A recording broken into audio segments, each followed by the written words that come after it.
Bonjour à tous. L'objectif de cette vidéo est de corriger l'exercice que vous avez actuellement à l'écran. Alors, c'est un exercice de niveau première spécialité maths, et c'est un exercice qui, notamment, est en relation avec le chapitre sur le second degré. Alors, c'est un exercice qu'on fait plutôt en fin de chapitre, et qui va permettre notamment de travailler la capacité. Alors ici, j'ai écrit la capacité 5. Précisément, elle fait référence au programme officiel, et donc cette capacité 5, la voici, c'est celle-là. Il s'agit de choisir une forme adaptée, développée, réduite, canonique ou factorisée d'une fonction polynôme du second degré dans le cadre de la résolution d'un problème. Équation, inéquation, optimisation, variation. Alors, regardons. Déjà, avant de commencer la correction de l'exercice, alors évidemment, je ne l'ai pas dit, mais comme toujours, vous avez la possibilité évidemment de mettre la vidéo en pause, de recopier l'énoncé, éventuellement d'en prendre connaissance. Alors évidemment, pour mes élèves, vous aurez l'exercice, la feuille d'exercice au préalable. Bon, donc là, ici, on va commencer la correction, ou plutôt déjà la lecture, et on va essayer de comprendre déjà les premières informations qu'on nous donne dans l'énoncé, et qu'est-ce qu'on va en faire. Donc, dans l'exercice 12, on nous donne une fonction f, définie sur R par f de x égale 8 facteur de x plus 1 au carré moins 2. Donc ça, c'est une fonction polynôme du second degré. Et là, ici, ce qui nous est donné, c'est la forme canonique. Eh bien, l'objectif de l'exercice ici est d'exploiter différentes écritures. Alors ici, nous avons la forme canonique. On va voir que dans la question 1A et 1B, on va trouver la forme développée et la forme factorisée.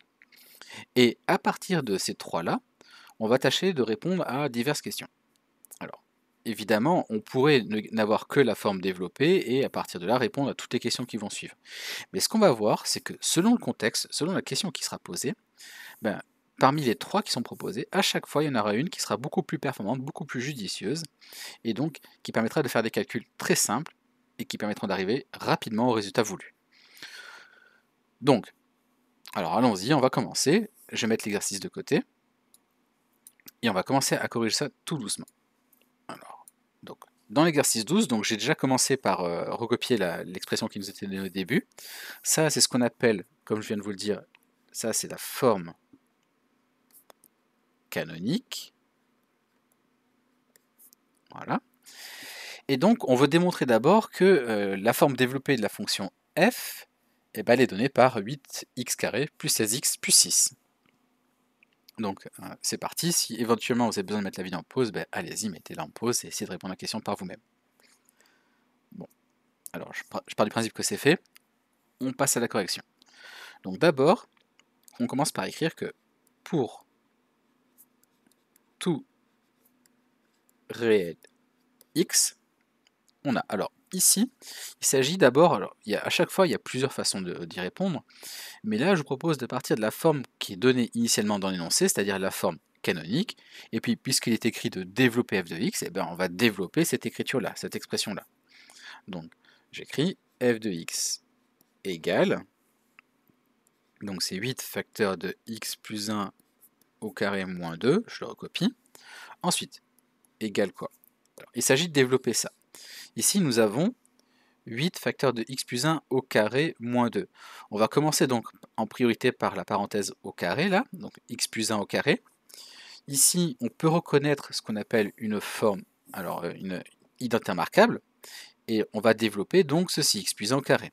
Alors, x plus 1 au carré, comment on le développe? Eh bien, je vous rappelle que a plus b au carré, c'est égal à a carré plus 2ab plus b carré.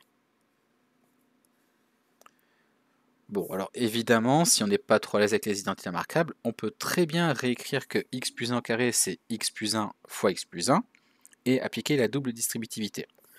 Moi ici, c'est pas ce que je veux faire, puisque ce que je veux, c'est me familiariser au maximum avec les identités remarquables, ce qui permet d'ailleurs de gagner beaucoup de temps dans les calculs. Donc, ça nous donne quoi? Bah, ici, a, c'est x, b, c'est 1, et quand je développe, eh ben, ça fait x au carré, plus 2 fois x fois 1, c'est-à-dire 2x, plus 1 au carré. Donc, autrement dit, ça va nous donner 8 facteurs de x au carré, plus 2x plus 1, moins 2. Bon, donc on continue à développer et à réduire ceci. On va distribuer le 8 sur chacun des termes de la parenthèse. Ça nous fait 8x au carré, plus 16x plus 8 moins 2. Ce qui nous donne 8 x carré plus 16x plus 6. Et ça y est, on a répondu à la question. Bon, alors, on passe à la question suivante.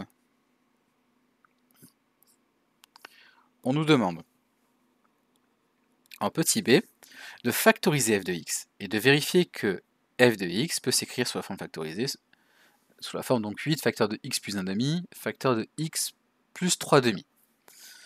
Alors, ici il y a évidemment deux façons de procéder, en tout cas pour obtenir ce résultat-là. On pourrait très bien partir du résultat qui nous est donné dans l'énoncé, donc c'est-à-dire partir de 8 facteur de x plus 1,5 facteur de x plus 3,5, développer ceci, et retrouver le résultat qu'on a là. Ça, ce serait une première façon de le faire. Sauf qu'on nous demande de factoriser. Donc là, pour le coup, factoriser, c'est pas développer, et donc on va choisir une des deux écritures ici à factoriser. Là, ce que je vais faire, c'est que je ne vais pas me servir de cette écriture-là. Je pourrais le faire, mais je ne vais pas le faire. Puisque ce que je vais montrer, c'est qu'on peut le faire même avec les connaissances de seconde. Là, si par exemple je pars de cette écriture-là, l'écriture développée qui est juste ici, il suffirait de calculer le discriminant de ce trinôme-là, de calculer les racines, puis après ensuite appliquer les formules qui permettent donc de factoriser. Mais c'est pas ce que je veux faire. L'idée, c'est qu'en fait, cet exercice-là, il peut être fait même par un élève de seconde. Et donc, c'est ce qu'on va faire. C'est-à-dire sans les connaissances de première sur le calcul des racines à l'aide du discriminant. Donc, on va repartir de la forme canonique. Et on va essayer de factoriser à partir de là.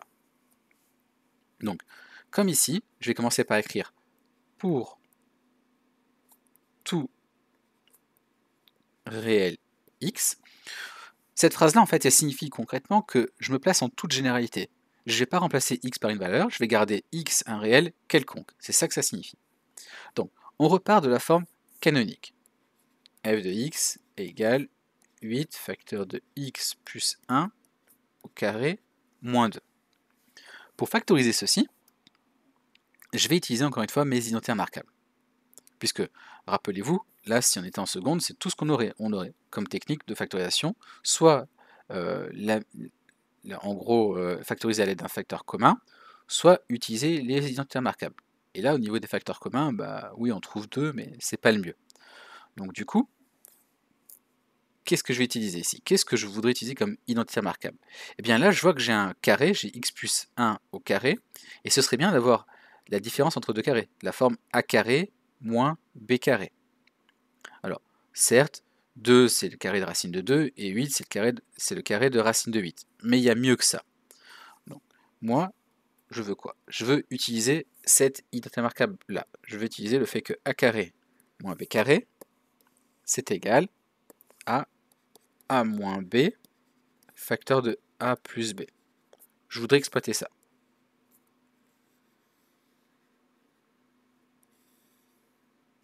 Alors, pour utiliser ceci, eh bien, on va essayer justement de faire intervenir un carré dans cette partie-là. Tout d'abord, ce qui serait judicieux de faire, c'est de sortir ce 8 là et de mettre en facteur devant une grande parenthèse. Et bien, c'est ce que je vais faire. Ceci, c'est égal à quoi? C'est égal à 8 facteur de x plus 1 au carré moins, eh bien, j'écris 2 sur 8. Oui, puisque je viens de sortir 8 en facteur, donc pour retrouver 2 ici, il faut bien que je fasse 2 divisé par 8. 8 fois 2 sur 8, ça fait bien 2. Bon, donc ça nous donne 8 facteur de x plus 1 au carré moins 1 quart. Et là, dans cette grande parenthèse-là, on voit bien la différence de 2 carrés. A carré moins b carré. Oui, parce que 1 quart, c'est le carré de 1 demi. Et bien, je vais l'écrire. Donc, ça nous donne 8 facteur de x plus 1 au carré moins 1 demi au carré. Et là, je l'ai. A carré moins b carré est ici. Donc, pour factoriser ça, je vais appliquer mon identité remarquable ici en noir et ça nous donne 8 facteur de x plus 1, ça c'est ce qui joue le rôle de a. Donc x plus 1 donc moins b, donc moins 1 demi, facteur de x plus 1 plus 1 demi, c'est-à-dire a plus b ici. Hop. Et du coup, j'ai une grande parenthèse ici qui ne me sert à rien, que je pourrais d'ailleurs enlever. Donc voilà, j'ai 8 facteur de a moins b facteur de a plus b, ou a plus b facteur de moins b, ça change rien si ici je mets un plus et là un moins. Bon, donc dans tous les cas, ça nous donne quoi? Ça nous donne 8 facteur de x plus 1 moins 1 demi, ça fait x plus 1 demi. Et quant à l'autre, x plus 1 plus 1 demi, ça fait x plus 3 demi. Et donc, on a répondu à la question qui nous a été posée. Ça y est. Voilà la réponse à la question B.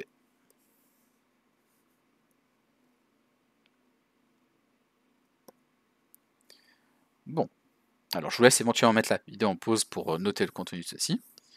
On va passer à la question suivante.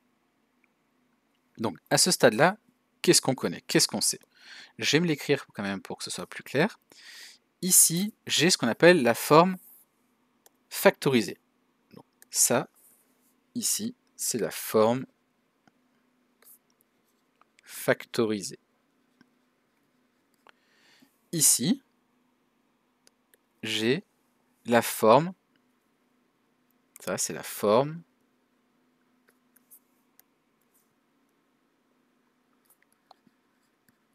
développée.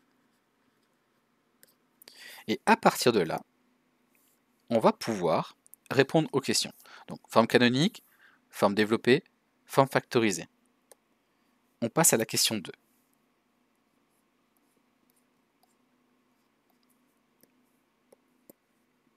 Alors, ici, la question 2, qu'est-ce qu'on nous demande? On nous pose comme question, on nous demande, en utilisant la forme la plus adaptée, donc c'est-à-dire entre la forme développée, canonique et factorisée, de répondre aux questions suivantes en justifiant, évidemment.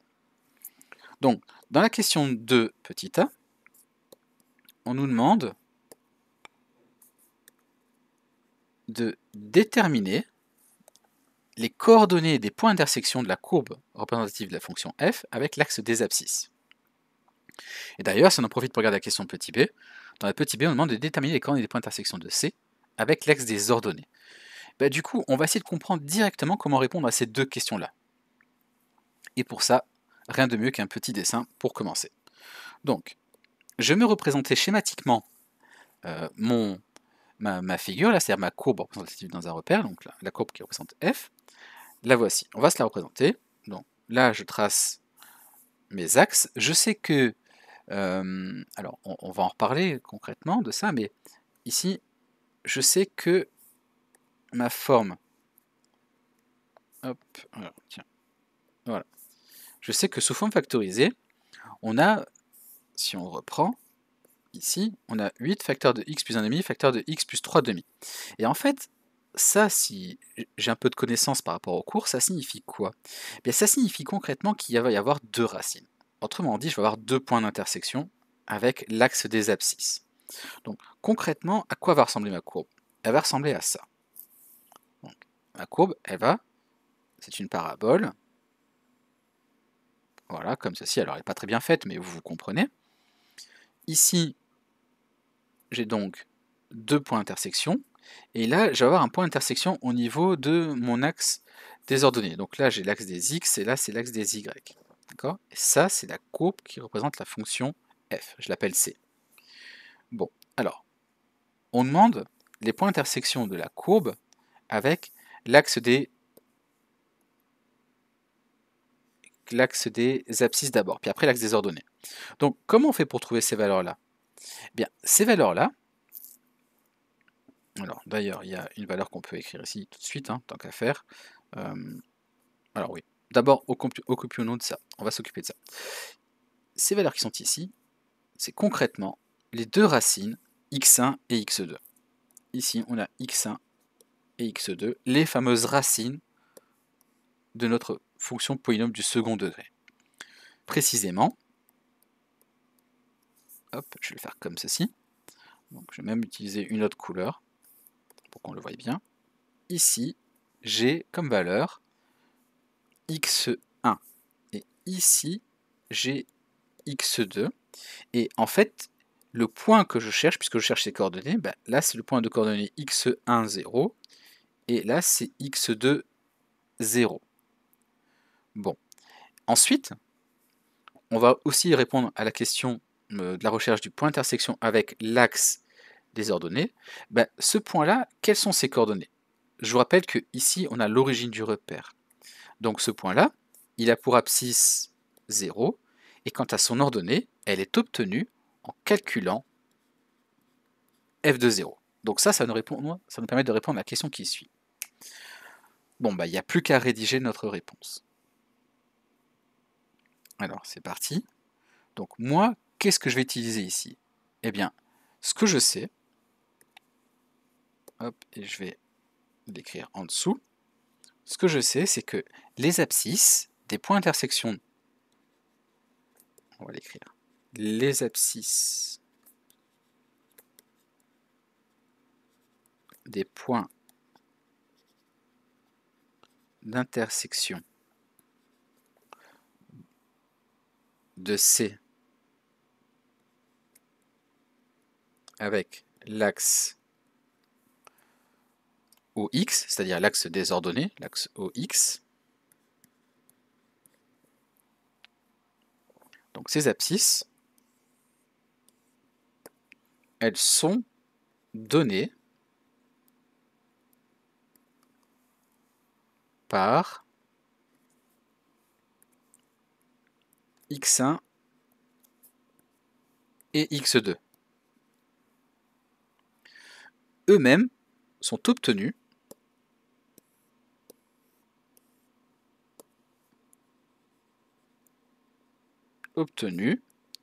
en résolvant l'équation. Alors ici, il faut que f de x, on doit avoir en fait f de x qui est égal à 0, puisque je rappelle que f de x c'est la deuxième coordonnée ici. Donc, en résolvant l'équation, f de x égale à 0. Voilà, alors la question qui se pose c'est, oui mais comment résoudre cette équation-là, f de x égale à 0? Eh bien, là, le but c'est pas d'utiliser delta, mais bien d'utiliser une des formes qu'on aura trouvées précédemment. Entre la forme canonique développée et factorisée, celle qui nous permet de résoudre l'équation f de x égale à 0, c'est la forme factorisée. Et donc on va l'écrire. Pour cela, on utilise la forme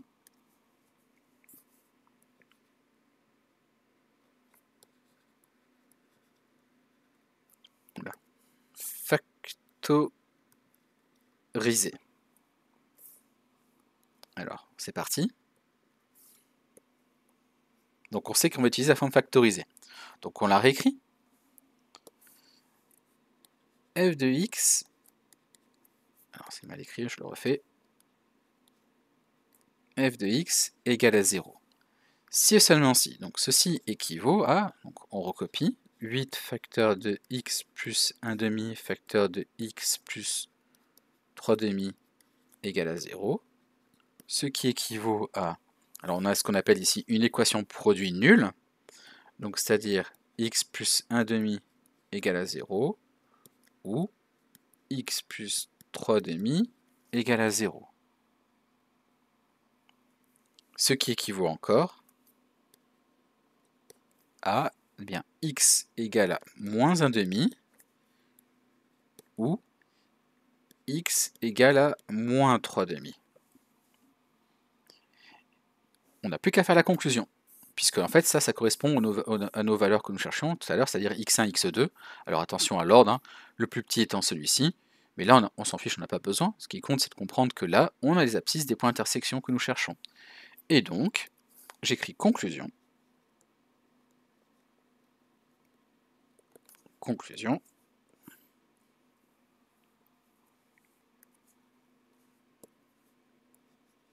Les points d'intersection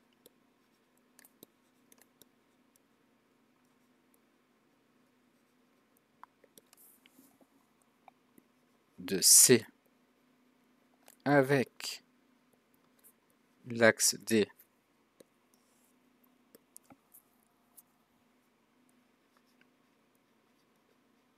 abscisses ont pour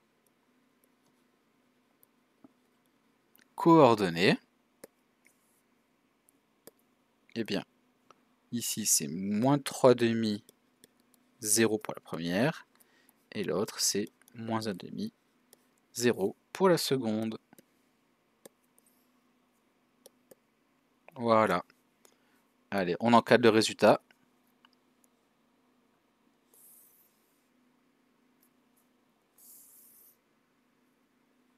Et voilà, on a répondu à la question de petit a.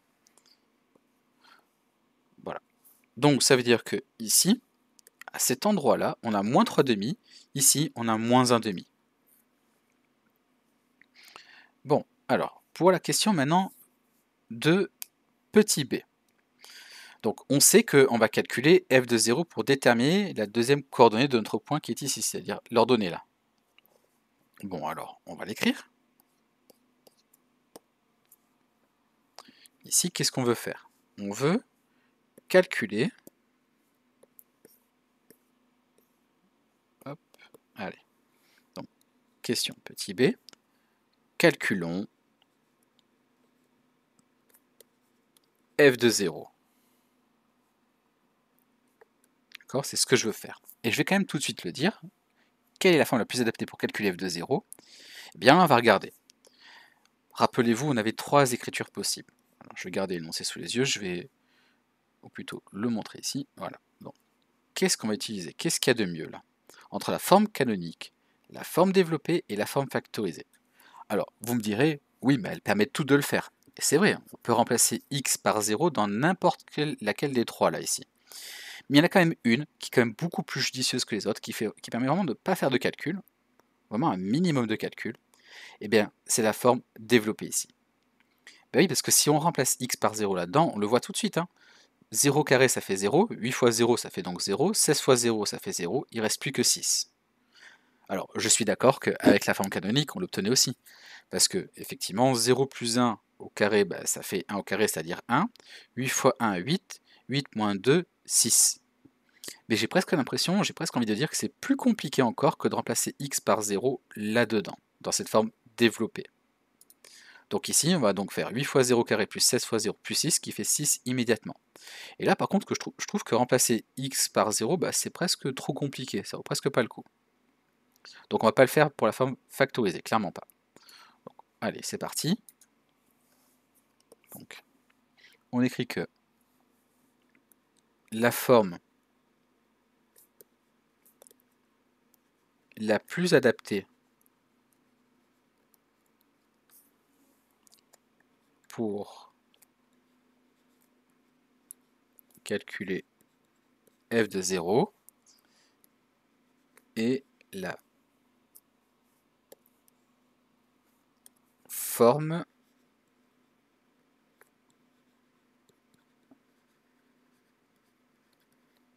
développée. Bon, en effet, donc, hop, j'ai pas besoin de tout ça. En effet, allons-y. F de 0 égale, on a dit, 8 fois 0 carré, plus 16 fois 0 plus 6, et ça fait 6. Voilà, directement, c'est immédiat. Et donc, on n'a plus qu'à faire la conclusion, comme au-dessus. Donc, conclusion.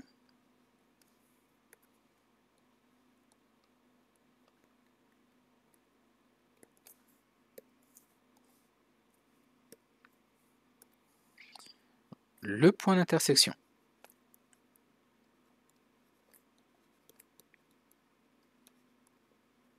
Le point d'intersection de C avec l'axe des ordonnées, c'est l'axe OY si vous préférez, a pour coordonnées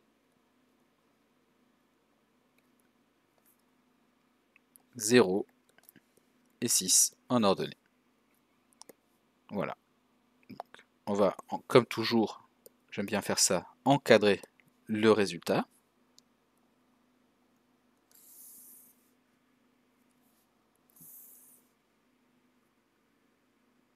Et voilà. Donc, voilà la réponse à la question petit b. Comme vous avez pu le voir, en fait, le calcul était vraiment rapide, hein, il n'y a rien de, il y a pas grand-chose à dire. Et c'était pareil pour la question d'avant. Une fois qu'on avait les trois formes, ça va très très vite. Bon, donc, juste pour résumer ce qui vient d'être dit à l'instant, ici le point qui est là-haut, là, sur notre figure, tiens, je vais zoomer un tout petit peu, voilà. Le point de coordonnées 0, f de 0, en réalité, c'est le point de coordonnées 0,6. Alors évidemment, ma figure n'est pas du tout à l'échelle, mais c'est pour que vous compreniez. Ici, on a le point de coordonnées 0, f de 0. Bon, alors, on continue. On continue avec la question qui suit. Il s'agit de calculer, petit c, calculer f de moins 1 et f de racine de 2. Alors pour f de moins 1, quelle est l'écriture, encore une fois, la plus adaptée? Alors, on regarde.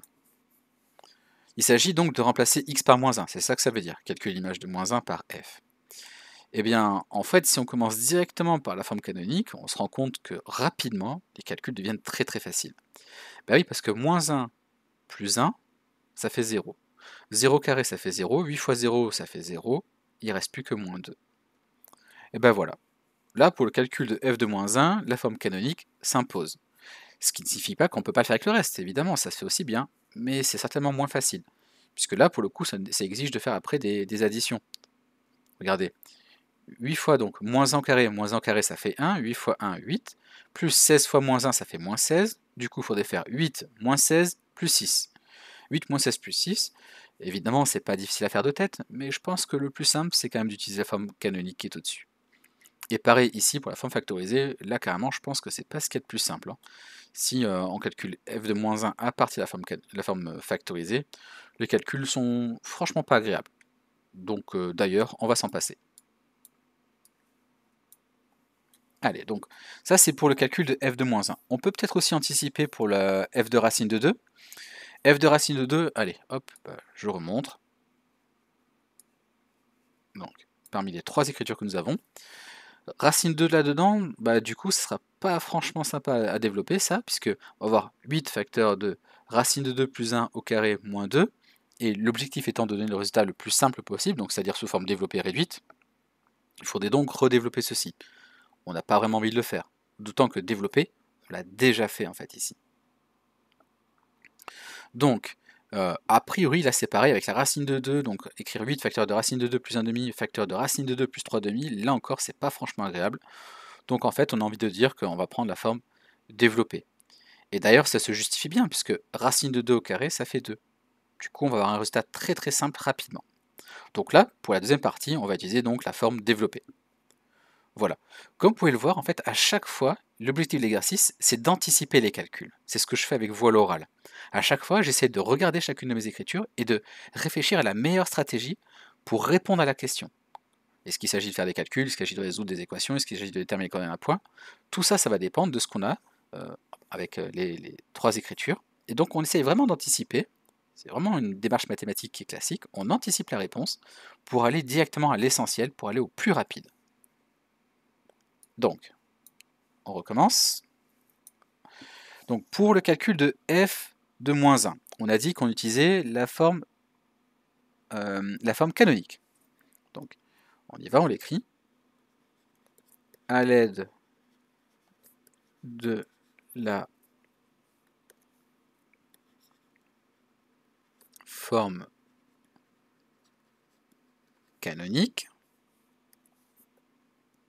de points, f de moins 1 égale, et ben ça fait 8 facteur de moins 1 plus 1 au carré, moins 2. Donc ici, tout ce que j'ai fait, c'était remplacer x par moins 1. Je vais utiliser d'ailleurs des couleurs pour vous aider un tout petit peu. Hop, ici c'était donc le calcul de f de moins 1 qu'on voulait faire, et bien je remplace x par moins 1, ça fait donc, à la place de x, je marque moins 1 plus 1 au carré, moins 2. Ensuite, priorité à la parenthèse, moins 1 plus 1, ça fait 0, 0 au carré, ça fait 0, 8 fois 0, 0, il reste juste moins 2. Bon. Donc ça, c'est avec la forme canonique. Ensuite, à l'aide de la forme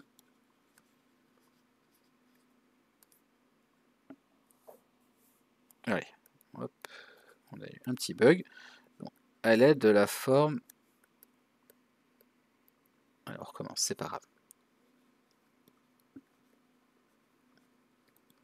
Développer, donc. À l'aide de la forme développée. F de... Allez, utilisons des couleurs. Racine de 2. C'est quoi? Ben, c'est 8 fois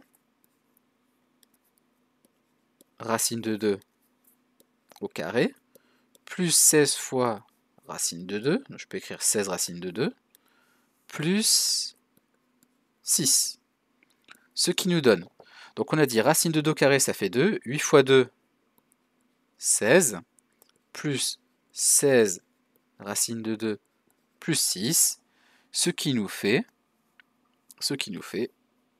en définitive, donc 16 plus 6, ça fait, donc 6 et 6, ça fait 12, donc 16 plus 6, ça fait 22, plus 16 racine de 2. Voilà, et comme vous pouvez le voir, finalement, même si on a une racine carrée là, eh bien le calcul, il est quand même relativement simple. Bon, eh bien voilà qui est bien. On a répondu aux questions 2A, B et C, donc 2A, 2B, 2C. On va passer à la question D. Voilà, donc je dézoome un tout petit peu pour que vous puissiez voir au mieux la correction. Et puis on va passer à la suite maintenant. Alors, hop, je vais rajouter une page. On va partir sur une page blanche. Alors, tant qu'à faire, voici donc les dernières questions qu'on a traitées ensemble. Voilà, à partir de la question 2A. Donc 2A, 2B, 2C. Nouvelle page.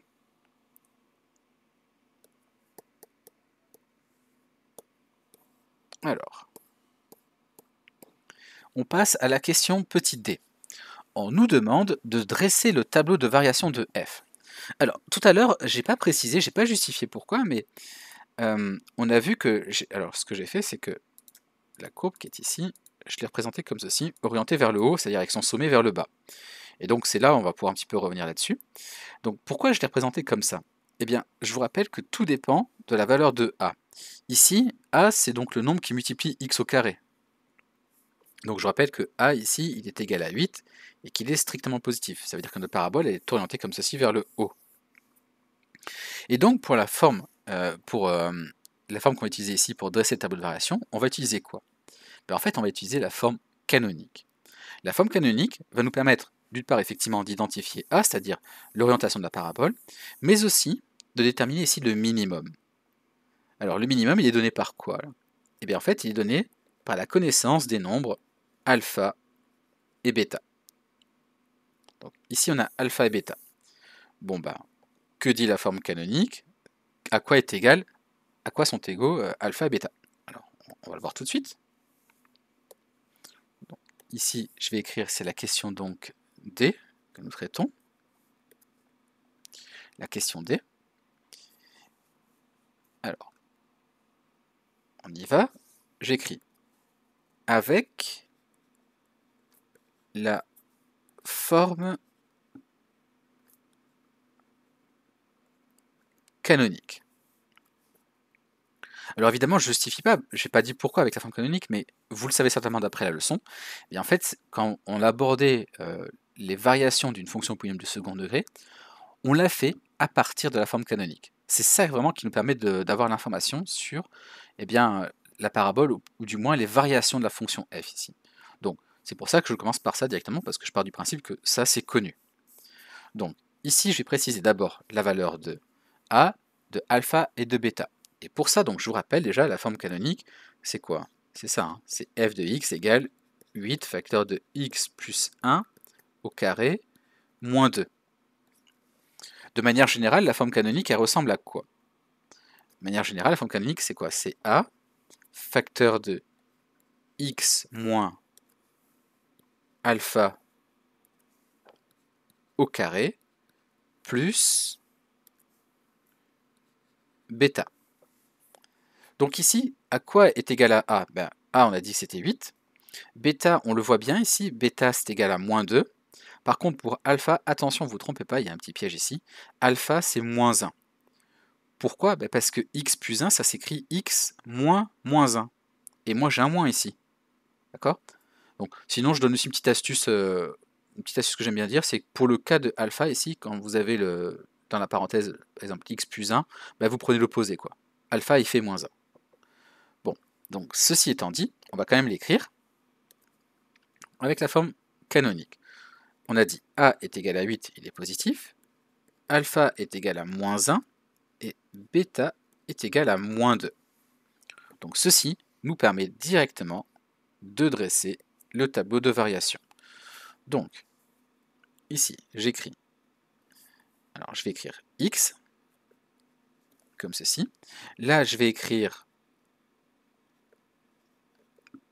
variation de f. Ensuite, j'écris moins l'infini. Ici, j'écris alpha, c'est-à-dire moins 1. Ensuite, ici, je marque plus l'infini. Ensuite, je fais mon tableau. Alors, carrément, on va le finaliser. En principe, il faut le finaliser à la fin, hein, une fois qu'on a terminé de mettre toutes les valeurs dedans, mais moi, je sais déjà à quoi il va ressembler, donc je le fais tout de suite.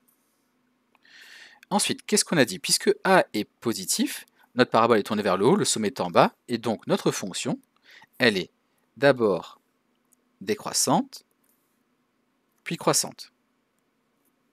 Alors, elle est décroissante sur l'intervalle moins l'infini, moins 1, et elle est croissante sur l'intervalle moins 1 plus l'infini. Et ici, on a la valeur de bêta qui est égale à moins 2. Et voilà, donc là, on a répondu à la question petit d, en justifiant, bien évidemment, puisqu'on a dit que A était positif et qu'on a reconnu qu'avec la forme canonique, alpha et bêta étaient égales à ces valeurs-là. Voilà, donc la question de petit d, c'est fait. Bon, on peut passer à la suivante. On nous demande, dans la question petit e, de résoudre une inéquation. Non, petit e, il s'agit de résoudre une équation f de x supérieure ou égale à 0. Bon, f de x supérieur ou égal à 0. Je vais l'écrire, puis après je vais l'effacer. Comme ça, on sera un peu au brouillon. F de x supérieur ou égal à 0. En gros, ça veut dire quel est le signe de f de x. Ben oui, parce que supérieur à 0, ça veut dire positif. Hein, c'est ça que ça veut dire. Donc, pour quelle valeur de x? Quelles sont les valeurs de x pour lesquelles f de x est supérieur ou égal à 0? C'est ça, résoudre une inéquation. Quelles sont les valeurs de x? Trouver toutes les valeurs de x, sans exception. Qui vérifie ça? Bon, eh bien, ça, vous devez le savoir. Pour étudier le signe, la forme la plus adaptée, c'est toujours la forme factorisée. Alors on l'écrit avec la forme factorisée. Qu'est-ce qu'on a ici? Donc, toujours pareil. Mais en fait, ça va dépendre de A, qui est strictement positif, et ça va dépendre des deux racines qu'on a calculées précédemment, notamment dans la question de petit a. On a besoin des racines. Inutile de refaire tous les calculs si ça a été fait. Encore une fois, l'objectif, c'est d'aller très vite. Donc, ici, je sais que x1, on l'avait posé étant égal à moins 1,5, x2, c'était moins 3,5. Attention à l'ordre, puisque là, ils ne sont pas dans le bon ordre, hein, dans le sens où c'est moins 3,5 qui est bien plus petit que moins 1,5. Alors éventuellement, je peux même inverser, c'est pas un problème. Il faut bien prendre en compte que c'est bien moins 3,5 d'abord qui est le plus petit.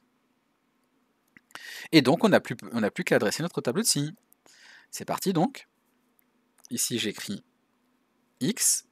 Ici, je vais écrire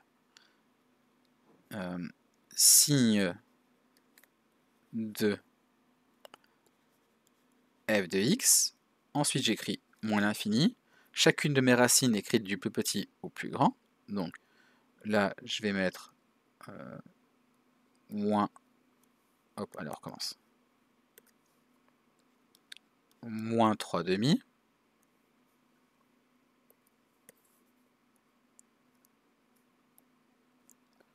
Est-ce que je ne mettrai pas autrement? Ouais, c'est pas très joli comme ça. Allez, on va l'écrire comme ça. Tac. Moins 3,5 ici. Ici, j'ai moins 1,5. Et ici, enfin, plus l'infini. Ensuite, je commence à délimiter mon tableau, comme ceci. Ensuite, je peux déjà le clôturer, même s'il ne faut pas, en général, il faut toujours finir par ça, mais là je peux le faire en l'occurrence, puisque je sais déjà quelle place ça va occuper. Ensuite, ici, on va y faire figurer les zéros.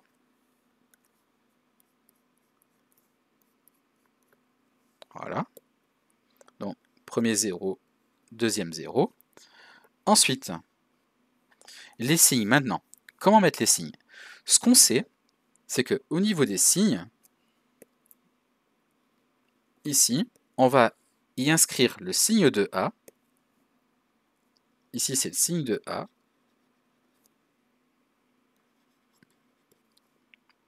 Sauf entre les racines.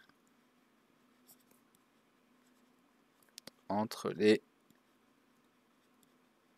racines. Voilà. Donc, signe de A sauf entre les racines. Donc, entre les racines, je vais mettre l'inverse, enfin l'opposé si vous préférez. Donc ici, je sais que c'est le signe de A. C'est le signe de A. Parce que A est positif, je vous rappelle, A vaut 8. Et donc ici, je mets un moins. Et il n'y a plus qu'à répondre à la question, puisque la question c'était résoudre l'inéquation f de x supérieure ou égale à 0. Donc il me faut ma conclusion. Conclusion. Quand on résout une inéquation, on écrit S égale. S égale. Et vu que c'est supérieur ou égal à 0, ça veut dire positif ou nul, eh bien je vais prendre en compte tout ceci. Donc dès que c'est positif ou nul, donc il y a tout ça ici, tout cet intervalle-là, jusqu'à, vu que c'est supérieur ou égal à 0, on va en prendre en compte le moins 3,5 qui est ici. Et de même ici, voilà, tout ceci avec moins 1,5 aussi inclus. Donc l'ensemble des solutions, le voici, c'est moins l'infini, moins 3,5, crochet fermé ici, union, moins 1,5, plus l'infini. Crochet fermé en moins 1,5. Et voilà. Voilà pour la question petit e. Bon, alors on passe à la f. On nous demande de montrer que pour tout réel x, f de x est supérieur ou égal à moins 2. Alors f de x supérieur ou égal à moins 2, comment on va faire? Eh bien en fait on a pratiquement la réponse sous les yeux là. Je vous rappelle que moins 2, c'est ni plus ni moins que le minimum de f. Voilà. Donc en fait, si vous préférez, c'est une conséquence du tableau de variation qu'on a ici. D'accord? Donc encore une fois, ça va se faire avec la forme canonique. Et en fait, il y a vraiment deux façons de répondre à la question. Je vais vous montrer deux méthodes. En admettant par exemple qu'on n'ait pas, je vais dézoomer un tout petit peu, qu'on n'ait pas le tableau de variation, on peut répondre de la façon suivante. Donc, on y va pour la question petit f. Petit f.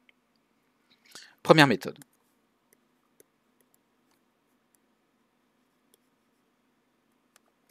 Donc là, je pars du principe que j'ai pas mon tableau de variation et que j'ai juste l'écriture de la forme canonique. Donc dans tous les cas, cette question, elle dépend de la forme canonique. Donc on va l'écrire. Avec la forme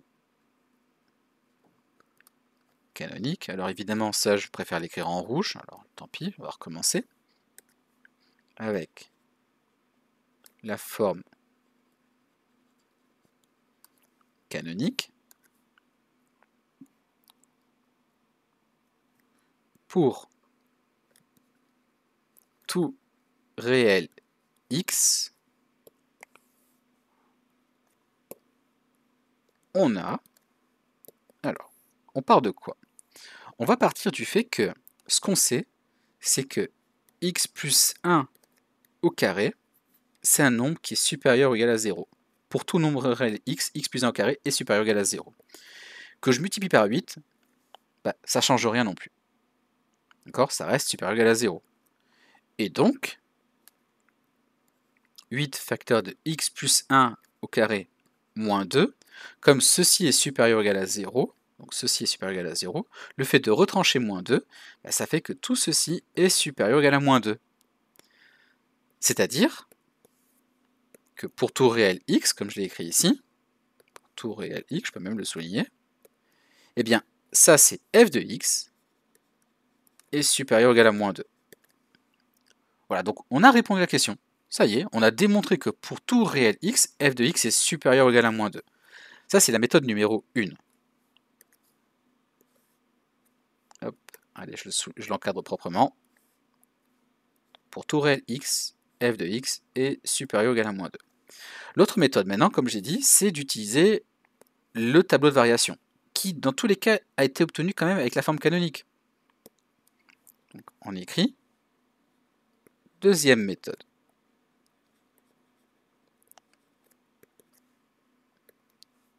Deuxième méthode. Encore une fois, ça dépend de la forme canonique. Donc on va quand même l'écrire.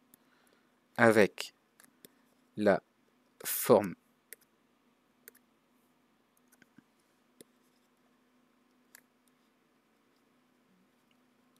canonique, ce qu'on sait, c'est que moins 2, c'est-à-dire bêta, est le minimum de f, sous-entendu sur l'intervalle R, sur R, et que ce minimum, ce qu'on sait, est ce minimum, mais ça c'est presque secondaire, du coup je peux le mettre entre parenthèses, et ce minimum est atteint pour x égale alpha, c'est-à-dire ici moins 1. Voilà. Bon, ben, si moins 2 est le minimum de f sur R, d'accord, alors je peux même écrire avec la forme canonique et surtout et d'après le tableau de variation de f, et d'après le tableau de variation de f, moins 2 est le minimum de f sur R. Eh bien, ça signifie donc, pour tout réel x, f de x est plus grand que ce minimum, qui est bêta en fait, concrètement. F de x est supérieur à moins 2. Voilà, c'est tout.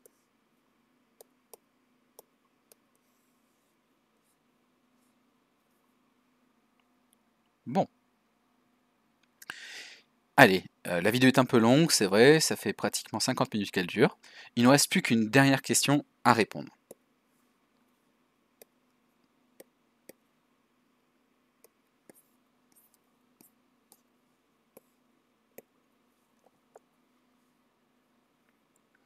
Donc, question G. On nous demande de résoudre l'équation f de x égale à 6. F de x égale à 6. Alors, comment on va faire? F de x égale à 6, encore une fois, il faut regarder quelle est la forme la plus adaptée pour répondre à cette question, puisque c'est l'objectif de l'exercice. Autrement dit, quelle est celle qui fera intervenir un 6 dans son écriture? Eh bien là, on le voit, là, le 6, ça y est pas vraiment. On pourrait se servir de celle-ci, ça marcherait. Mais il y en a une qui est vraiment très très simple, puisque dans son écriture, ici, on a le 6. 8x² plus 16x plus 6 égale à 6. Eh bien ça, c'est très très facile à résoudre. Donc, allons-y, on va l'écrire. Alors, déjà, on va préciser qu'on va d'abord travailler avec la forme développée. Avec la forme développée.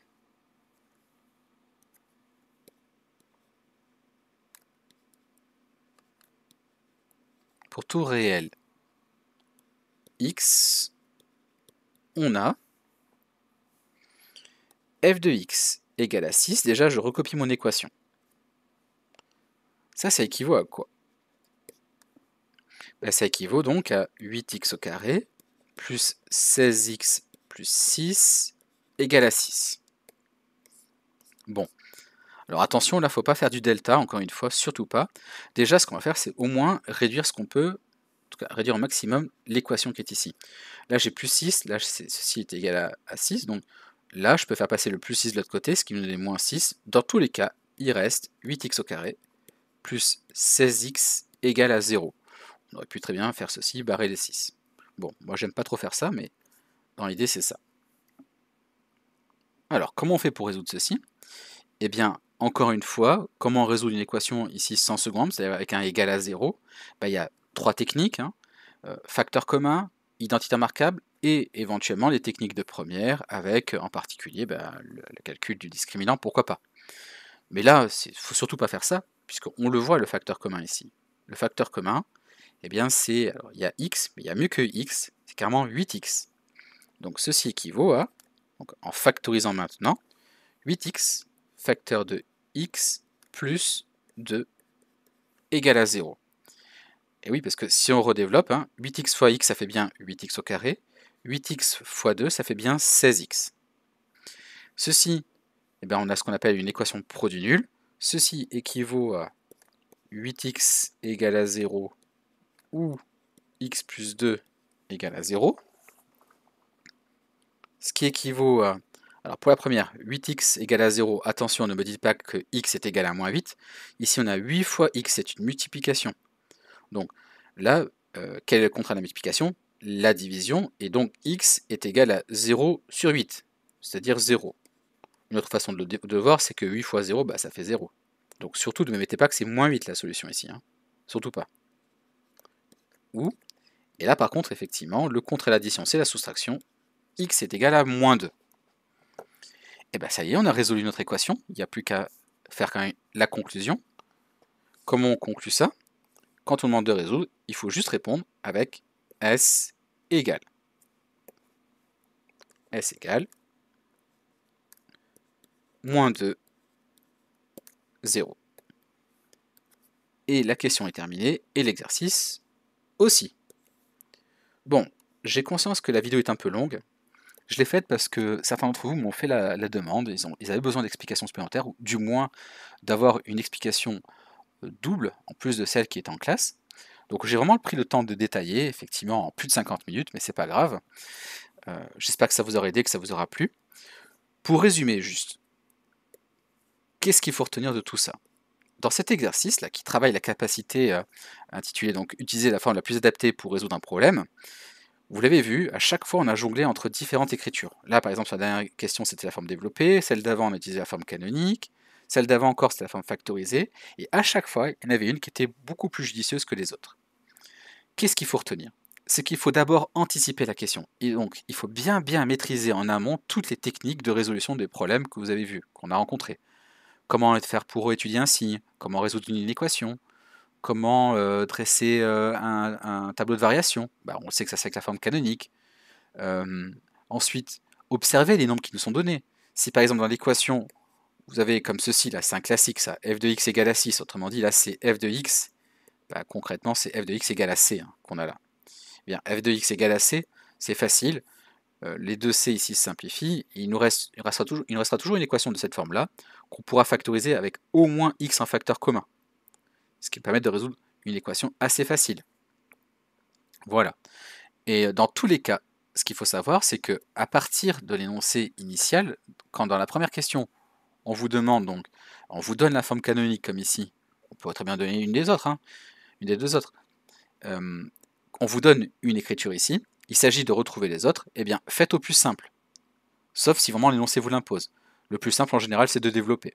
Donc par exemple, ici pour la question 1 petit b, j'aurais très bien pu partir de ce résultat-là, et par exemple développer ceci pour retrouver la réponse qui était juste au-dessus. On aurait pu très bien faire ça.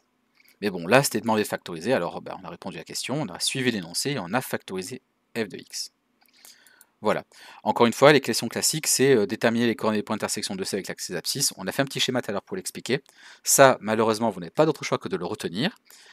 Les points d'intersection de C avec l'axe des abscisses, eh bien, c'est des points de coordonnées x0 en général, voilà, avec c'est x1, 0 et x2, 0. Et donc pour trouver x1, x2, ce sont concrètement les racines de notre trinôme. Et les racines, on les trouve très facilement, immédiatement, à partir de la forme factorisée. Voilà, donc j'espère que ça vous aura aidé, et je m'arrête là pour cette vidéo.